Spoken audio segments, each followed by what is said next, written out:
GeM TV நேயர்கள் அனைவருக்கும் வணக்கம். நான் உங்கள் விஜய் பிலால்.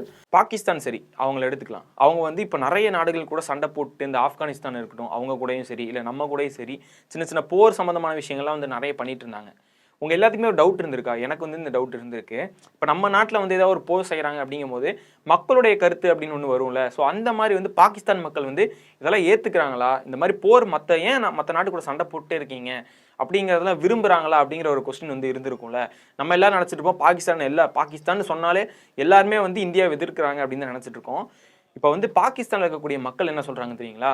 எங்களுக்கு பாகிஸ்தானே வேணாம், தயவு செஞ்சு எங்களுக்கு இந்தியாவில் கூட விட்டுருங்க, எங்களே நாங்கள் அங்கே போய் இருந்துக்கிறோம், எங்களுக்கு இந்தியாவில் கூட நாங்கள் போய் இருந்துக்கிறோம், எங்களுக்கு பாகிஸ்தான் வேணவே வேணாப்பா அப்படின்னு சொல்லி போராட்டம் பண்ணுற அளவுக்கு இப்போ பாகிஸ்தானில் போயிட்டு இருக்கு. ஸோ அது என்னெல்லாம் பண்ணிட்டு இருக்காங்க, அப்படி என்னதான் அங்கே நடந்திருக்கு அப்படிங்கிறது எல்லாமே இந்த வீடியோஸில் நம்ம டீட்டெயில்ஸாக பார்க்கலாம்.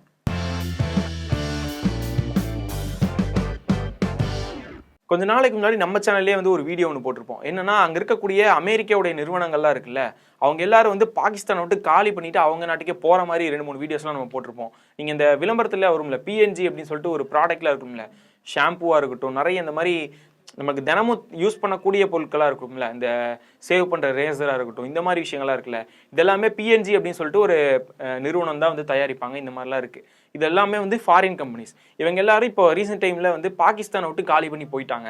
அங்கே அங்கே இருக்கக்கூடியவங்க எல்லாருமே இந்த மாதிரி சின்ன சின்ன, அதாவது சோப்பாக இருக்கட்டும், ஷாம்பாக இருக்கட்டும், இந்த மாதிரி ரேசராக இருக்கட்டும், இந்த மாதிரி விஷயங்களுக்குலாம் தட்டுப்பாடு இருக்குது அப்படின்னு ஒரு நியூஸ் வந்துருந்துச்சு. அதை பற்றி நம்மளுமே நான் சொன்ன மாதிரி வீடியோஸில் போட்டிருந்தோம். இப்போ இது மட்டும்தான் போயிட்டு இருக்கு அப்படின்னு பார்த்தீங்கன்னா, அங்கே இருக்கிற மக்கள் எல்லாருமே ரொம்ப பஞ்சமான நிலைமைக்கு தள்ளப்பட்டிருக்காங்க அப்படின்னு சொல்லியிருக்காங்க.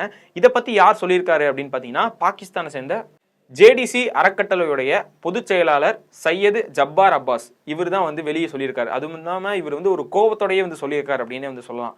இங்கே இருக்கிற மக்கள் எல்லாத்துக்கும் ரொம்பவே பஞ்சம் நிறைய ஆரம்பிச்சிருச்சு. நார்மலாக இருக்கக்கூடிய ஒரு மிடில் கிளாஸ் லைஃப்பில் வாழக்கூடியவங்களா இருக்கட்டும், இல்லை அதுக்கு கீழே இருக்கக்கூடியவங்களா இருக்கட்டும், இல்லை ஒரு நல்ல வசதியில் இருக்கிறவங்களா இருக்கட்டும், அவங்களுமே அவங்களுடைய செல்வங்கள்லாம் இழந்துட்டு ரொம்ப ஒரு பஞ்சமான நிலைமைக்கு தள்ளப்பட்டிருக்காங்க அப்படின்னு சொல்கிறாங்க. இப்போ ஒரு இளைஞர் ஒருத்தர் செமஸ்டருக்கு ஒரு 20 லட்சம் செலவு பண்ணி, அதாவது பாகிஸ்தானுடைய ரூபாய் மதிப்புப்படி 20 லட்சம் செமஸ்டருக்கு செலவு பண்ணி படிக்கிறாங்க. ஆனால் படித்து முடிச்சுட்டு வெளியே வந்ததுக்கப்புறம் பார்த்தீங்கன்னா, மாத சம்பளம் வெறும் 6500 ரூபா 7500 தான் வாங்குற அளவுக்கு தான் அவங்க இந்த மாதிரி தள்ளப்படுறாங்க. அந்த மாதிரி தான் வேலை வாய்ப்புகள் இருக்குது அப்படின்னு சொல்லியிருக்காங்க.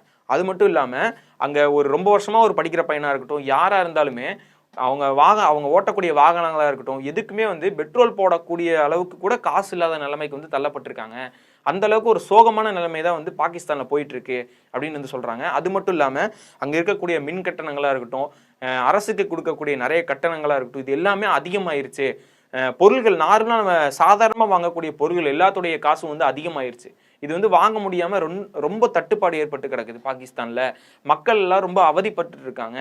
இது இப்படியே போச்சுன்னா இது நிலைமை ரொம்ப மோசமாயிரும் அப்படின்னு சொல்லியிருக்காங்க. இதனாலேயே நிறைய மக்கள் பாகிஸ்தான் வேணாம் அப்படின்னு சொல்லி வெளிநாடுகளுக்கு போறதுக்கான யோசனைகள்லாம் நிறைய வந்துட்டு இருக்காங்க. நிறைய பேர் தற்கொலை முயற்சிகள் பண்றாங்க. ஹாஸ்பிட்டலுக்கு போய் அட்மிட் ஆகிறாங்கல்ல, இந்த மாதிரி தற்கொலை முயற்சி பண்ணி அட்மிட் ஆகிறாங்கல்ல, இதில் முக்கால்வாசி பேர் என்ன சொல்கிறாங்க அப்படின்னு பார்த்தீங்கன்னா, எங்கள்கிட்ட பணம் இல்லை, நாங்கள் ரொம்ப பஞ்சமாக இருக்கோம், அந்த காரணம் சொல்லியே நிறைய பேர் சூசைட் அட்டன் பண்ண இந்த மாதிரி கேஸஸ் தான் ஹாஸ்பிட்டலில் அதிகமாக வருது அப்படின்னு அவர் சொல்லியிருக்காரு. இதை கேட்கும் போதே அங்கே இருக்கிற மக்கள் எல்லாருமே ரொம்ப அவதிப்பட்டு இருக்காங்க அப்படிங்கிறது நம்ம எல்லாத்துக்குமே தெரியும்.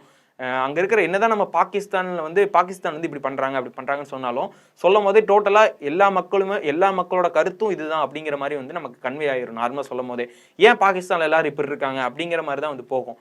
ஆனால் அங்கே இருக்கிற கவர்மெண்ட் பண்ணுறதுக்கு அங்கே இருக்கிற மக்கள் என்ன பண்ணுவாங்க அப்படிங்கிறது தெரியல. அவங்க என்னதான் அந்த கவர்மெண்ட் தீவிரவாதத்தை ஆதரிக்கிறாங்க அப்படிங்கிறது அங்கே இருக்கிற மக்களுக்கே நிறைய பேருக்கு பிடிக்காம தான் இருக்கும். அதனால தான் அவங்களுமே எங்களுக்கு பாகிஸ்தானே வேணாம், நாங்கள் இந்தியாவுக்கு போயிடுறோம் அப்படிங்கிற மாதிரி ரீசெண்ட் டைம்ஸில் போராட்டம் கூட நடத்திட்டு இருந்தாங்க. நான் சொல்லியிருந்தேன்ல, இந்த முன்னாடி அந்த அமெரிக்க நிறுவனங்கள்லாம் நிறைய பேர் இங்கிருந்து போயிட்டாங்க அப்படின்னு சொல்லி, அதை நிறைய அந்த பெரிய பெரிய ஆட்களாக இருப்பாங்களா, நடிகர்களாக இருக்கட்டும், இல்லை அங்கே இருக்கக்கூடிய பெரிய ஸ்டார்ஸாக இருக்கட்டும், இந்த மாடலிங் பண்ணுறவங்க அவங்களா இருக்கட்டும், அவங்க கூட சொல்கிறாங்க, கிட்டத்தட்ட நான்லாம் இந்த பொருள்கள்லாம் யூஸ் பண்ணி 3 மாதம் ஆச்சுப்பா, இதெல்லாம் யூஸ் பண்ணுறதே இல்லை, இந்த நிறுவனங்களே எங்கே போச்சுனே தெரில, அதோட மீதி இருக்கக்கூடிய விலைகள்லாம் ரொம்ப அதிகமாக இருக்குது அப்படின்னு சொல்கிறாங்க. விலைவாசி அதிகமான காரணமும் ஒன்று சொல்கிறாங்க. அது மட்டும் இல்லாமல் நிறைய பேர் சாப்பிட்றக்கு உணவு கூட கிடைக்க முடியாத அளவுக்கு ரொம்ப பஞ்சம் ஏற்பட்டு நிறைய பேர் அங்கிருந்து பாகிஸ்தான்லேருந்து எங்களுக்கு வெளியே போகணும் அப்படின்னு சொல்லி ரொம்ப போராட்டங்கள் பண்ணுறதா இருக்கட்டும், நிறைய பேர் சூசைட் பண்ணி இறந்து போயிட்டாங்க அப்படிங்கிற குற்றச்சாட்டுகள் வந்து நிறைய வந்து வைக்கிறாரு.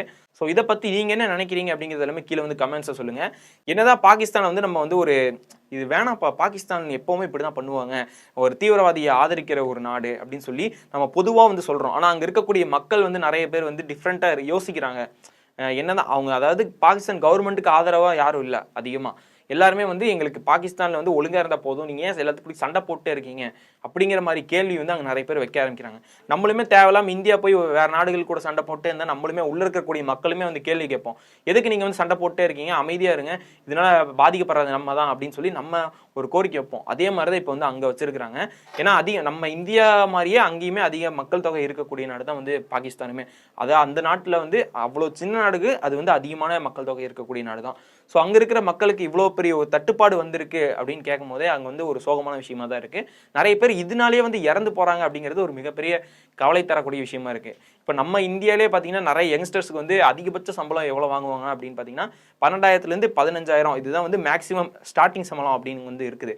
ஆனால் இதை விட ரொம்ப ரொம்ப கம்மியாக ஒரு மாதத்துக்கு 6,500 7,500 வாங்குறது அப்படிங்கிறது நார்மலாக யோசிச்சு பாருங்க.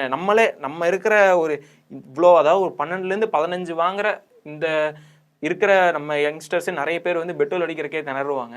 ஸோ அந்த நிலைமையில அங்கே யோசிச்சு பாருங்களேன் எவ்வளோ இருக்கும் அப்படின்னு சொல்லி. ஏன்னா ஒரு பெட்ரோல் அடிக்கிற கூட ஒரு யோசிச்சு நம்ம போட வேண்டியதாக இருக்குது இங்கே இருக்கிறது. அப்போ அங்கே இருக்கக்கூடிய யங்ஸ்டர்ஸாக இருக்கட்டும், இல்லை ஒரு படித்து, அதாவது நல்ல படித்து ரொம்ப இதெல்லாம் இல்லை, ஒரு நல்ல படித்து நிறைய டிகிரி முடித்த பையன் கூட இந்த மாதிரி நிலைமைக்கு வந்து தள்ளப்படுறான் அப்படிங்கிற கோரிக்கையை தான் அவர் வந்து முன் வச்சிருக்காரு. ஸோ இந்த விஷயத்தை பற்றி உங்களுடைய கருத்து என்ன அப்படிங்கிறத வந்து கீழே வந்து கமெண்ட்ஸில் சொல்லுங்கள். இதில் வந்து இந்த நிலைமைக்கு தள்ளப்பட்ட பாகிஸ்தானுக்கு வந்து யார் காரணமாக இருப்பாங்க, முக்கியமான காரணம் யாராக இருக்கும் அப்படின்னு சொல்லி அதையும் உங்களுடைய ஒப்பீனியன் வந்து கீழே கமெண்ட்ஸில் சொல்லிட்டு போங்க.